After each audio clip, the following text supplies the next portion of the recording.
The PS5 Pro is by definition not going to be a device that many are going to want to purchase, but those who do are obviously going to be the kind of enthusiasts who will be keen on every single one of its enhancements and improvements.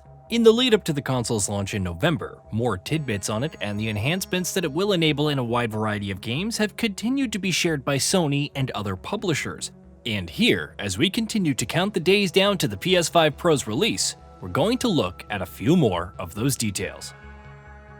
Why it lacks a disk drive.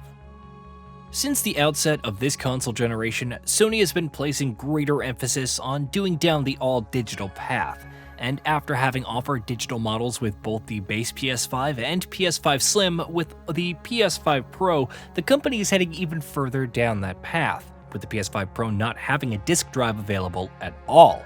If you want one, you're going to have to purchase one separately. Weirdly enough, Sony has justified this as giving player choices, even though really, it's hard not to agree with anyone arguing that Sony is doing quite the opposite by not including a disk drive with the console right out of the box, or even a vertical stand for that matter. For the disk drive, it's an option for players, said PlayStation Senior Principal Product Manager Toshi Aoki in an interview with IGN. Not all players have discs, even though most players may, but we have the option for being able to add that for those players, so I think it's more of the balance of the value proposition that we're giving. Why it costs so much. The PS5 Pro has attached a fair bit of backlash from people for a number of reasons, but chief among them has to be the fact that it will retail for an exorbitant $700.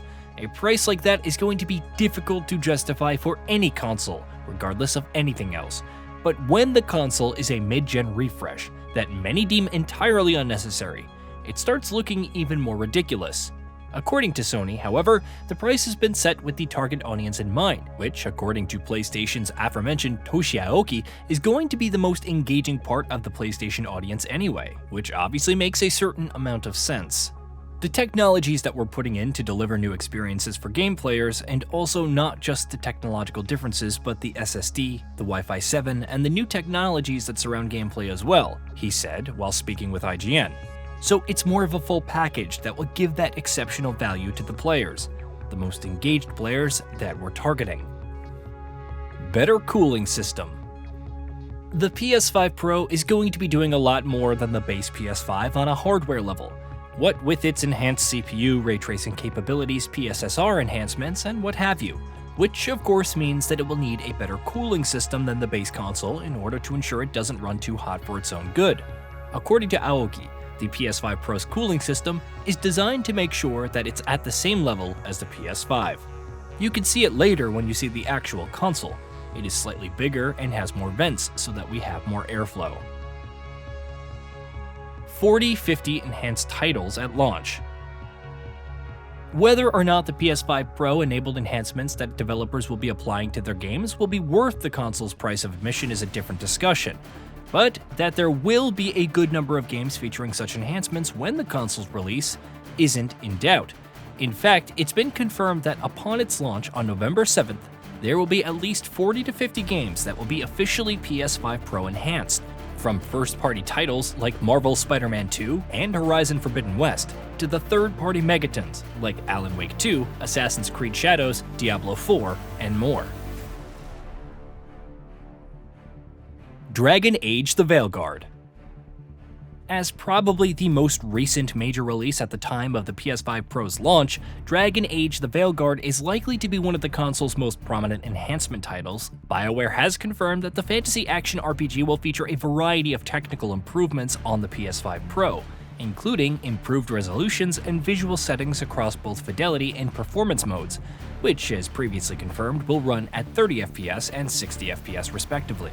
PSSR upscaling is also confirmed, in addition to ray trace ambient occlusion also being made available in the 60 FPS mode, which is otherwise only an option in the 30 FPS mode on the base PS5.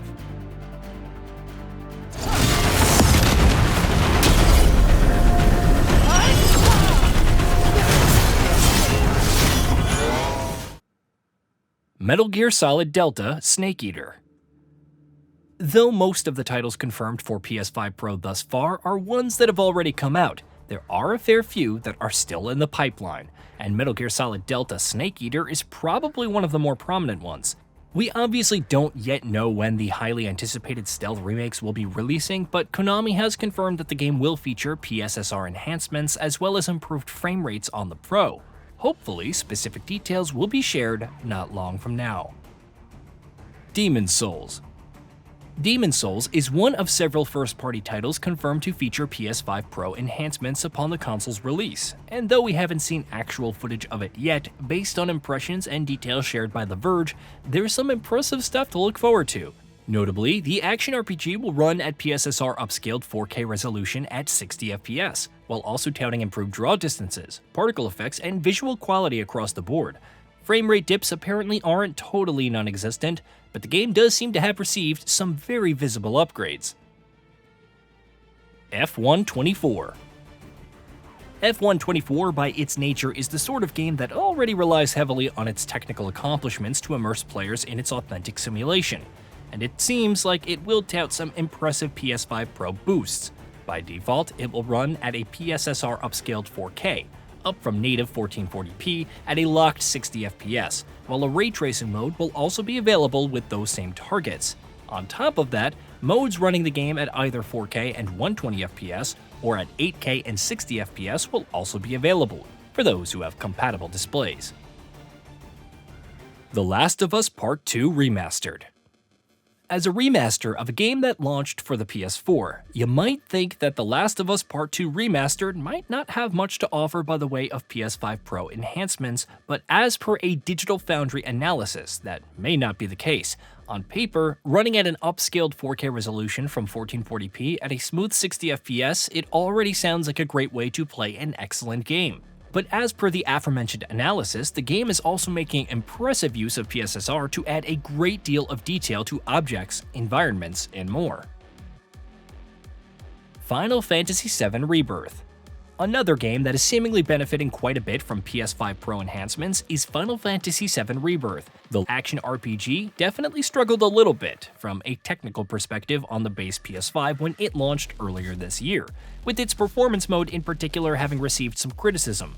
As per a Digital Foundry analysis, however, on PS5 Pro, Rebirth is not only able to run at a 60 FPS frame rate, it does so while maintaining a crisp 4K resolution, with visual upgrades applied to the game across the board. Hey, did you know that we at Gaming Bolt upload new videos every day? Stick around, drop a like, subscribe, and hit that bell, and let us know what kind of content you'd like to see in the future with a comment below.